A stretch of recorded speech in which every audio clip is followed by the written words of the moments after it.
السلام علیکم۔ یہ وہ علم ہے جس کو تو نہیں جانتا۔ شاہ شمس تبریز رحمۃ اللہ علیہ مولانا جلال الدین رومی رحمۃ اللہ علیہ کے پیر و مرشد تھے۔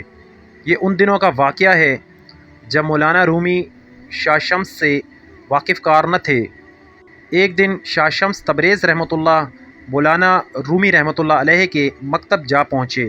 وہاں مولانا رومی رحمۃ اللہ علیہ بیٹھے کچھ کتابوں کا مطالعہ کر رہے تھے تو شاہ شمس رحمۃ اللہ نے ان سے پوچھا، یہ کیا ہے؟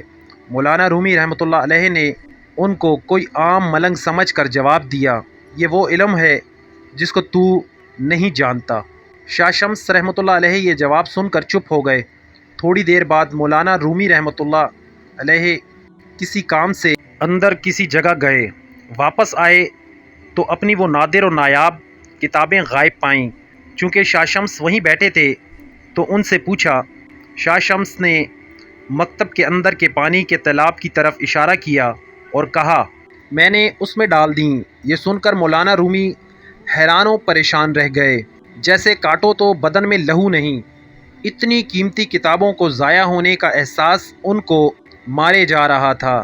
تب کتابیں کچی سیاہی سے ہاتھ سے لکھی جاتی تھیں، پانی میں ڈالنے سے ان کی سب سیاہی دھل جاتی تھی۔ شاہ شمس سے دکھ زدہ لہجے میں بولے، میرے اتنے قیمتی نسخے ضائع کر دیے۔ شاہ شمس ان کی حالت دیکھ کر مسکرائے اور بولے، اتنا کیوں گھبرا گئے ہو؟ ابھی نکال دیتا ہوں۔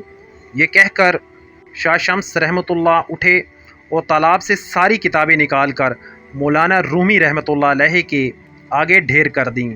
یہ دیکھ کر مولانا رومی رحمۃ اللہ کی حیرت کی انتہا نہ رہی کہ سب کتابیں بالکل خشک ہیں۔